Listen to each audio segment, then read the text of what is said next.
is up, everyone, and welcome to another episode of Personal Finance Boss. This is actually, going to be the first episode of 2019. Okay. Because it would make more sense to talk about the RSP loan afterwards and talk about the RSP versus the tax-free saving account.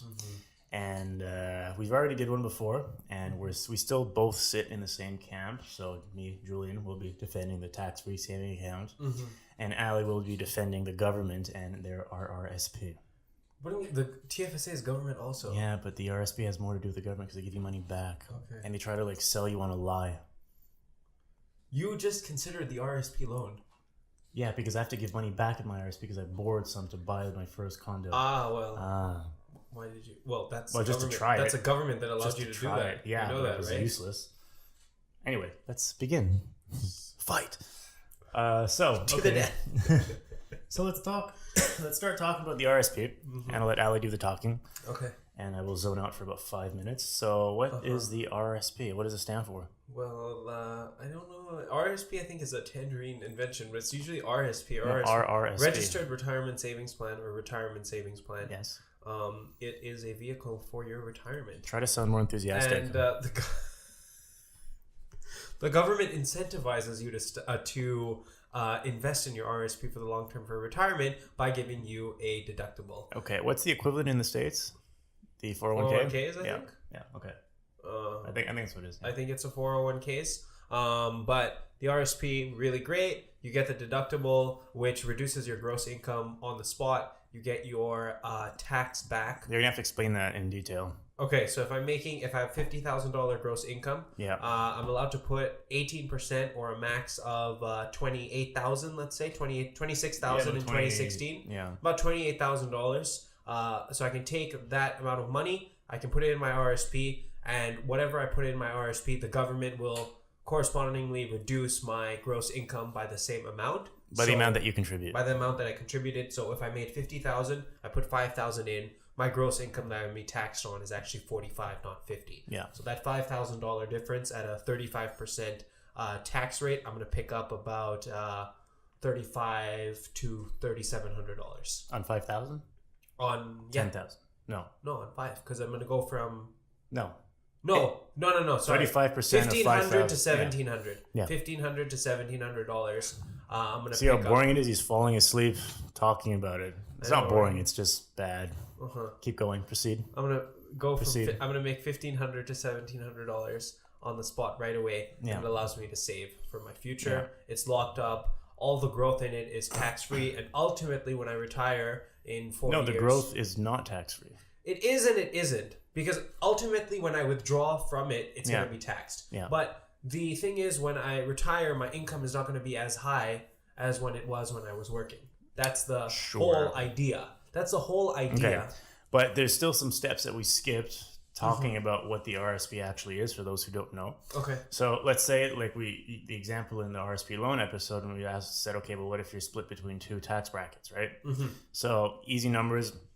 Let's say, Ali makes $50,000, and then at $45,000 and less, he's taxed at 30%, and then between, say, $45,000 to $70,000, you're taxed at 35%. So there's a 5% difference in tax rate. But since he makes $5,000 in the new tax bracket, right?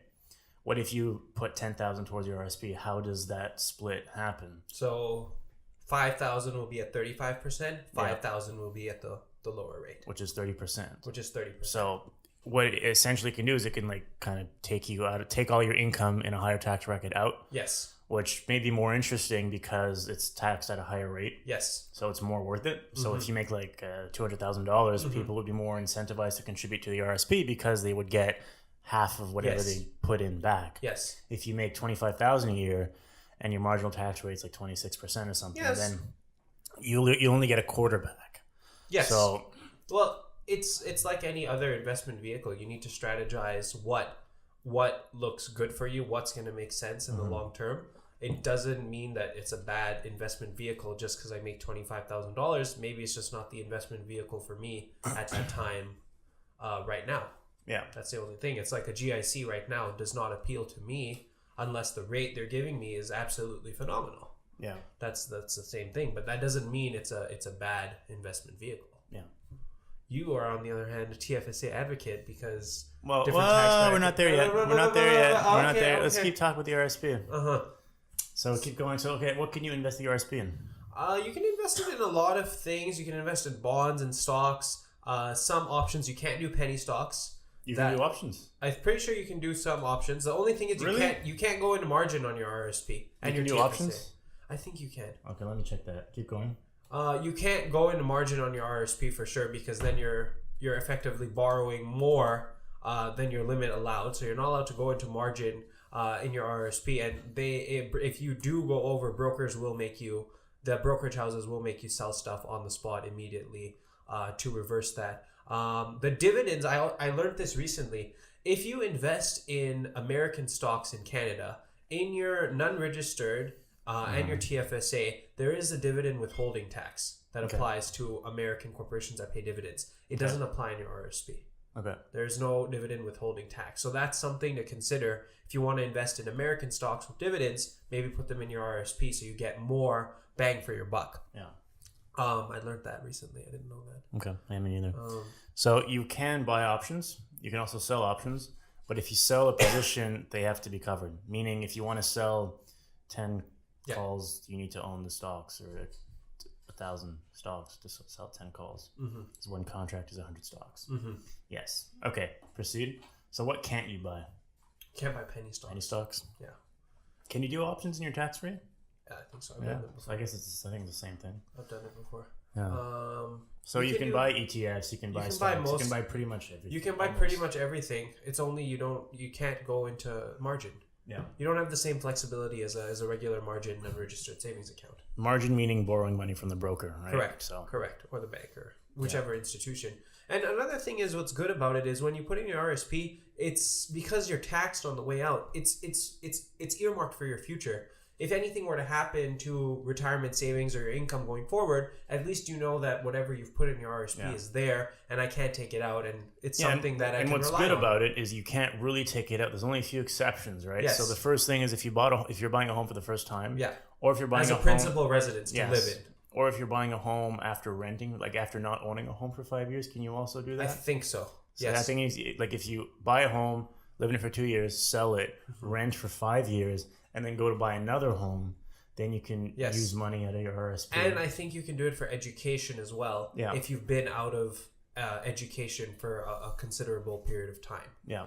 You can't do it for like your bachelor's degree, for example. Yeah. And when you take the money out for the home, you get 1 year grace period where you don't have to like pay anything back, and then you have to pay pay the loan back in 10 years. 10 years? I think it's 10 years. Isn't it more? I think it's more. It's the home buyer's plan. Yeah, I think it's 20. Or it has to be more than 10. 10 is a bit short, I think.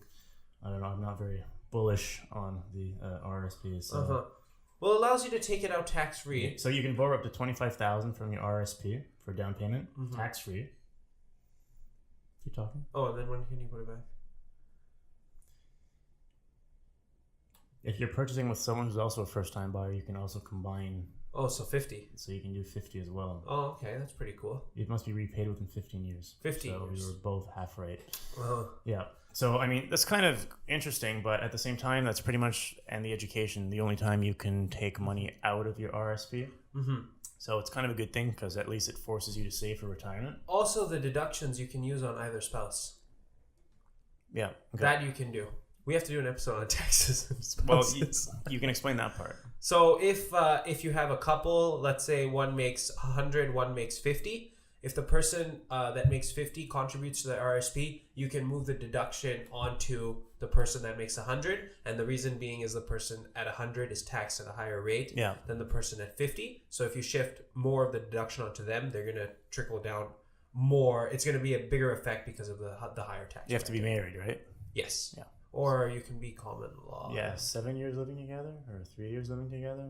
I wouldn't know that. Yeah, I don't know what the exact definition is. Okay, so then when your RRSP grows, you put in a mutual fund, 30, 40 years later, what happens? I think I'll half answer the question. When you're 61, it turns into a RRIF, or when you're 65? 71. 71, it turns into a RRIF. What's a RRIF is a retirement income fund. Yeah. And it's mandatory to withdraw 4% of that every year. Yeah. after 71, and everything, all the RSPs will get rolled over into RIFs. Yeah, and what happens when you take money out of your RIF? You are taxed at whichever tax bracket you're at currently. There you go. So the thing is, though, when you're 71, presumably you're out of the workforce. So you have three main sources of income. You'd have your retirement savings plans, whichever they are. Yeah. If you had a pension plan from employers. Yeah. The government pension plan. Yeah. OAS, which is old age security, and GIS, which is guaranteed income supplement. Yeah. So those would be your sources. Okay. Well, question. Funny question. Fun question. Whatever. How much money do you think your dad's going to be making when you're 71? I don't think the effect, that lower effect, will apply to him. I don't think that lower. So the whole idea is you contribute to your RRSP. Yeah. And the reason is you're going to be taxed. The income you make now is going to be a lot higher than when you're 71. Yeah. For my dad, I don't think that'll be the case. So the effect won't be there. But at the same time, as if you can figure out ways to delay all of that until 71. Yeah. So let's say you retire at 65 and you say, okay, between 65 and 71, I'm just going to use my passive income. My passive income, for example, I'm going to use that. And then when I turn 71, I'm going to cap the passive income. I'll tell my investing guy, reinvest all of this so the income doesn't come back to me. Yeah. And then I'll just go off my pension and other stuff. And if I need to, I'll dip into the other stuff. Yeah. And this is called estate planning, tax planning, and everything. And as you age, it's really important to do that and see what are the most tax advantages in straddling different areas of income. Because you can withdraw from here and there. Like a good thing I see with RRSP is like, let's say a woman gets pregnant, she stops working for about a year, 2 years, because if you go on maternity leave for more than a year, the second year there's no income. I would say in that year, withdraw from your RRSP. Okay. I would say take out $25,000 from your RRSP. You're going to be taxed at a very low rate. That's the only income you're going to have. Yeah. So you can take money out of your RRSP at any time. At any time. Yeah. At any time. If I go back to school, for example, hey, take out money from your RRSP. You're going to be taking out at a very low tax rate. You can even take out, if you take out $11,000, you're going to be, that's the basic personal But amount. that's not the special plan for going back to school. That's just pulling money out of your RRSP. That's just pulling out from your RRSP. Or let's say, hey, I want to take a year off to travel and find myself and everything. Take out money from your RRSP. No, people do that. Well, yeah, exactly. And the reason why people may think that you can't take money out, I mean, I know we said it, but you can't take money out tax-free. The only two ways you take it out tax-free that we know pretty much is the home buyer's plan, and there's some certain specific cases going back to school. But you could essentially take the money out any time, but you'll pay pretty much the deduction back. Yes, exactly. At the rate at which you're currently, or at the rate? No, currently. Okay. Currently. So you're making 50, you tax at 35% on every dollar that comes out. So if you put the money in when you're making 50 and you pull the money out when you're making 50, you pretty much net zero. But if I put money in when I'm making 200, I pull it out when I'm making 50. Yeah. There's a big savings gap. I'm still being taxed, but there's a big savings gap. And remember, as you get older, there's different tax deductions you can put in as well. That kind of do that, and there's different tax deductions you can put in currently to kind of mitigate different taxes. Okay. So it's good in that way. It gives you flexibility. Yeah. Okay. Anything else you need to say to like define the RRSP?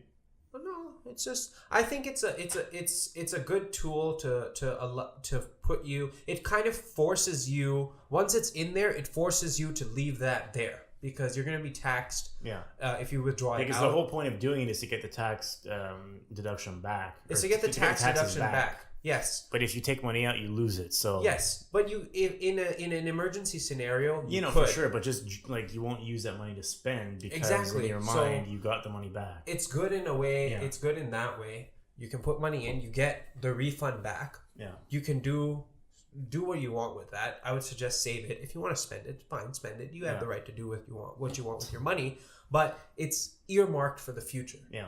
If anything happens, it's there. Like if I lose my job, it's okay because I already started retirement savings. And I think as you age and if you don't have kind of a structure set up, then you're kind of like, okay, I have to put money in my RRSP, but I have so much room in my TFSA. I have this to do. I have that to do. I have a house to buy, and you're kind of just all commingled with so many different projects. Yeah. You have kids and stuff. you're not going to have time to strategize all of this and put everything there. At least if something is tucked away, it gives you that sense of security that, okay, at least in my retirement, I have $50,000 for whatever. Putting $10K in when you're like 25 and letting it grow for 40 years, you're going to end up with like, say $500K or something. Yeah. So it's or maybe 300, I don't know exactly, depending on the rate that you get. But through compounding over 40 years, a small amount can become something that'll offer you a very strong sense of security in a certain sense, because it'll kind of take part of the worry off of your back. So now, for the tax-free saving account, my preferred investment vehicle. For now. I mean, until I fill it up, maybe. But you can't buy real estate under that, so... you can't buy real estate under an RRSP either. Yeah. That's too bad. That's the other thing. Yeah. So in general, or essentially what a TFSA or a Roth IRA, right? Same thing. Account, Roth IRA. What's the IRA portion? IRA has to do with your job or something at work? Or is it just a Roth account? I don't know. Just Roth account. Yeah. Okay. Anyway, because I know there's two, Roth and Roth IRA are like two slightly different accounts, I think. Well, I'm talking now, so I can't Google. So anyway, it's actually, you could talk about it. I'll look it up. So the TFSA, it is not, you don't get any tax relief from putting money in, so it comes out of net pay. The limit for this year has gone up to $6,000 from the $5,500 it was previously. That's just because of inflation. They rounded to the nearest 500. So you're allowed to put in $6,000. The great benefit of the tax-free savings account is any growth, any capital gains, any dividend growth, whatever, not taxed. Ever. Okay. It's actually a Roth IRA and an IRA. Okay. What does IRA stand for? People will look it up. Let me talk about my account now, okay? You can look it up on your phone. Okay. Okay, so the TFSA, as you said, the contribution this year is $6,000, but I'll explain quickly how it works. Okay. So it becomes active or activated when you turn 18, right? So if Ali turned 18 this year, then... Which I did, hey. Yes, you wish. You would be able to put only $6,000 in the account. If you turned 18 last year, you'd have 55, right? 11,500 you could put in. It was 55 last year, and then 6,000 this year, so it'd be 11,500, right? So if you just want to know how much you can put in based on when you turned 18, or if like the max amount you can put in if you're like 50 now, it doesn't matter when you turn 18 because the program started in 2009. You can easily find that on like the CRA website. But it's about what, 60,000 now, 65,000, I'd something say, like that. Something like that. So the older you are in this case, the better it is. For once, being old actually pays off because you have less time to compound, but you can put more in your tax-free saving account. And this was kind of a way to like promote saving among Canadians because we're very bad at that, especially in a strong economy. Anyway, so the difference between the tax-free and the RRSP essentially is you're talking about after-tax dollars versus before-tax dollars. Even though they're both after-tax dollars, since you get your tax return, it becomes before-tax dollars. Yeah. But the good thing is even though you'll have less money to invest in your tax-free because you pay taxes on them, you'll never pay tax on it again. Yes. So I mean, that's pretty much all you have to say about the tax-free, right? To define it. Yes, and there's no tax on withdrawals. Yeah, exactly. So if you buy a stock for $10 and you sell it at 20, you make a $10 capital gain, you don't pay tax on it. If you get dividends in Canada, you don't pay tax on that either. If you get dividends in the States, you said there's a withholding tax. Dividend withholding tax. So there you kind of still get dinged. But how do they file with Questrade and your tax free? You don't get a statement. Do you get it? So how do you? You get a statement, but so who takes the tax away, or when is the tax? The 30%. Oh, it's at source. Okay. Yeah. Okay. It's at source. So that's pretty much the only tax that you would pay that I could think of. Stop touching with the wire. You're allowed to file. Look, he's eating it. He's eating. Oh my god. Hey, stop. Sorry, keep going. Yeah, so you could file back on your tax return to get that withholding tax back, but it's a real pain to do. Yeah. And usually you're not talking about like thousands and thousands, $10, $15. So it's not really worth it to file that, but you could if you wanted to. Yeah. Okay. So now, like my bone to pick with the RSPs when you actually compare what happens in my head. Yes. Anyway. No. There's actually, the RRSP and the TFSA. So essentially, the reason why I would prefer the tax-free saving account, we can use many examples, but we'll just take one where you put 10K in your RRSP, or you get a tax credit back. You say you get 3,000 back. Mm-hmm. You put 10K in your TFSA. Okay. I put after-tax dollars. You put pre-tax dollars. You can take that 3K, go on a trip, or you can take that 3K and invest it in a tax-free. So you have $13,000. So you have 13,000, and I have 10,000. So now we invest for 40 years. At the end of the year, at the end of our working life, when we're ready to retire, we now made 300,000. We have 300,000 in the account each. Yeah. Okay. So you have 300,000 in your RSP. I have 300,000 in my TFSA. You're gonna win. And if we were, just for the sake of the example, withdraw all the money on the day that we turn 71, right? Mm-hmm. Whatever. You'll get taxed at 50%. Yes. So if I take out all 300. Yeah, so the effective... No, but let's just say this is examples, right? So let's say the effective tax rate, since it's like a step function-ish, mm-hmm. will be like, say, 40%. So on 300,000, you pay 41% tax, whatever. Mm-hmm. So you end up getting like $160,000, $170,000 in the account. Yes. In the TFSA, you get the whole 300. Yes. But since you had an extra 3,000 in your RSP initially, you'd have, say, $400,000. Yes. Example, or $375, whatever, $1,000. If you pull all that money out on day one, you still end up with less. You'll still have less because you're going to pay that tax. Yes. And just conceptually, if you put, obviously, since you're investing, you're going to have a smaller amount of money day one. Yeah. Where the government gives you your taxes back. Like, good job. Thank you for saving. Here's $3,000 on your 10K. But I know that in the future, when you're going to be having, 500,000 in your RSP, you are going to be paying tax on all that money. If I withdraw all of it at once. No, but even if you don't withdraw all of it at once, you're still going to be paying tax on it. Because if that's the only income I have and my pension, my tax rate's going to be very low. Absolutely. But that's kind of setting yourself up to fail. You're like, well, because when I'm old, I'm gonna have no money, and then you in your head, like, I won't have any money. Income. I won't have income, but I'll have my RSP money, which I. Yeah, but see, when I'm old, I'm not planning to be making less money. Every year that I'm not planning to have less money either. I'm just saying I might as well take the tax thing now, and pay it later. And pay it later. And deal with it later. Yeah, but it's because you're going to be making way more money later than now. Yes. So, but I'm also in a position where I can afford to manage because my expenses are lower. I can afford to take advantage of both things. Yeah. So I do the TFSA and I do the RRSP. If your TFSA is full, then yes, go in the RRSP. Yes.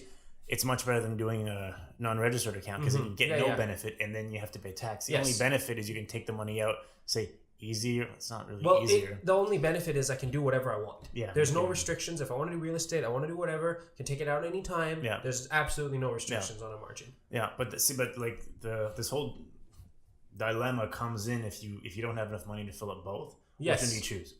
And that's my sort of my way of seeing it. Mm-hmm. If you start with 10K in both accounts, you get a tax credit. I agree with you. You get taxed on a much larger pool of money. Yes, it is a great way to look at it, and especially even for example, let's say I have other sources of income. I only withdraw 4% from my 500,000 RSP, which will be a little under $25,000. Yeah, and I tack on another 25-30 for my other stuff. So 50,000. My wife does 50 as well. So 100,000, which is a pretty good thing. I'll be taxed at 35%. It's fine. But even if the problem I see with RSP also, which I really don't like, is if let's say I die then and I have $500,000, it can get rolled over to your spouse tax free. Yeah. But once it rolls over to your kids, it's 50%. Wow. Because at 500,000, it's the highest tax bracket. It's 50%. Immediately, 250K. Cut a check to the government. It's gone. Yeah, that's my real with the RRSP because I want to have other saving vehicles when I retire. Well, it's because you're still in the system when you play with the RRSP because you keep the government in your pocket because they gave you money back. Now you owe them money. Exactly. So they're always looking at it. So there is that thing for sure, and I do agree with you that the taxes are going to eat into the RRSP later on, and for sure the TFSA you're going to be ahead unless I exponentially grow my RRSP to such high levels, but then I have more money in it that I need to when get out of it. When it gets really interesting is if you take all the tax credits or tax deductions that you get back and you actually invest those as well. Yes. That's when you can really make a strong argument about, well, I know I pay tax, but I have an extra 30-40% money in my investing accounts because I've always reinvested the money that the government gives me back. So in that sense, that would be great. Yeah. But then you're sort of betting on people's human nature to do the right thing, which you don't know exactly what they can do. Or for example, we spoke about the RRSP loan, which will be the episode after this, but you could use that to leverage this, take advantage of this, invest it there, and then loop that savings into their TFSA. Yeah, or pay the loan back. Or pay the loan back. But there's a lot of things you could go, or take that, put that there, interest you generate there, pay off this, and like a huge complex web you can design. But you need to want to do that and say, okay, I'm doing this for my future. This is a smart move now. Take this money, leverage it here, play around, move it here. But you want to be able to do that. They can't even see it in the camera. But this is free entertainment over here with Sparrow and Mr. Cuddles. The cats. But that's something you could do. But I do agree with you. For sure, looking at different... I'd say a lower tax bracket. Focus on... Look at that TFSA. It's really good to use.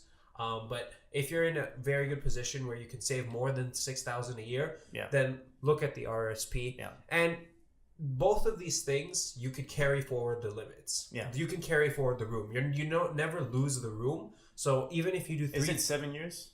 No, it's unlimited carry forward. The unused room for the RRSP? No, that's... No? It's to use the tax credit. Okay. That's 7.